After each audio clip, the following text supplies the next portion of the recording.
Halo Sobat Budaya, kalian tahu nggak? Kalau jauh di jantung Sumatera Barat, tersembunyi sebuah kota yang menyimpan kisah luar biasa. Ini bukan sekadar kota biasa, melainkan Sawah Lunto, rumah bagi tambang batu bara Ombilin, situs warisan dunia UNESCO, dan saksi bisu perjalanan industri di Asia Tenggara. Mari kita kembali ke masa lalu, ke akhir abad ke-19. Seorang geolog muda Belanda bernama Willem Hendrik de Greef melakukan ekspedisi menembus belantara Sumatera. Di lembah sempit yang dikelilingi perbukitan hijau, ia menemukan sesuatu yang akan mengubah takdir wilayah ini selamanya. Lapisan batu bara berkualitas tinggi yang melimpah. Penemuan ini memicu mimpi besar pemerintah kolonial Belanda untuk membangun sebuah industri raksasa. Namun, ada satu masalah besar. Lokasinya terisolasi. Bagaimana cara mengangkut jutaan ton batu bara dari pedalaman ke pelabuhan? Jawabannya adalah sebuah proyek rekayasa yang ambisius. Mereka membangun jalur kereta api sepanjang lebih dari 150 km. Menembus perbukitan terjal dan melintasi lembah curam. Salah satu mahakaryanya adalah jembatan rel bergerigi di lembah Anai.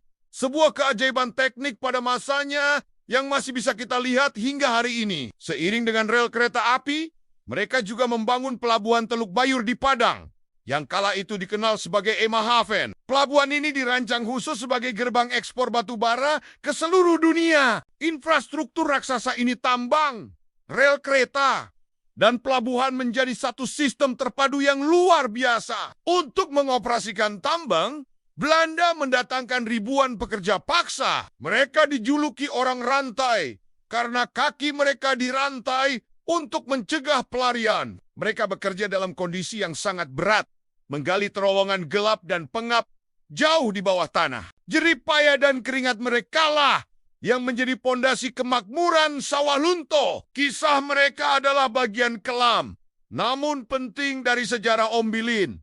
Pengingat tentang harga sebuah kemajuan. Seiring berjalannya waktu, Sawah Lunto bertransformasi dari desa terpencil menjadi kota pertambangan yang modern dan multikultural. Belanda membangun gudang-gudang megah, bergaya Eropa, gereja, hingga pusat hiburan. Para pekerja dari berbagai daerah, seperti Jawa, Tiongkok, dan pribumi Minang, hidup berdampingan, menciptakan sebuah budaya baru yang unik. Dapur umum raksasa didirikan untuk menyediakan makanan bagi ribuan pekerja, dan sisa-sisa bangunannya masih berdiri kokoh hingga kini. Setelah lebih dari 1 abad beroperasi, aktivitas penambangan di Ombilin akhirnya berhenti pada awal tahun 2000-an. Kota Sawah Lunto pun sempat meredup menjadi kota mati. Namun, semangat warganya tidak pernah padam. Mereka menolak menyerah pada nasib. Dengan kreativitas dan kerja keras,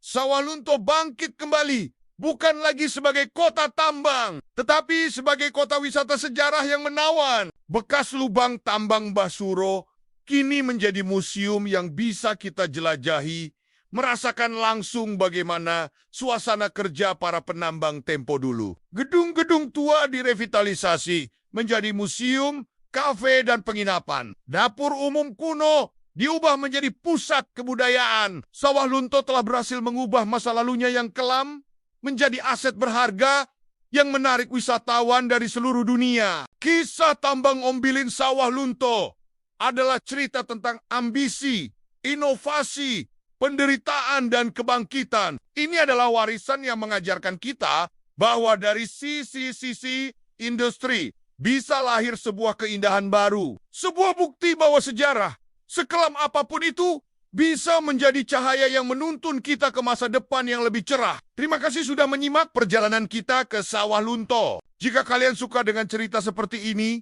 jangan lupa untuk like, komen, dan subscribe channel ini ya. Sampai jumpa di video berikutnya.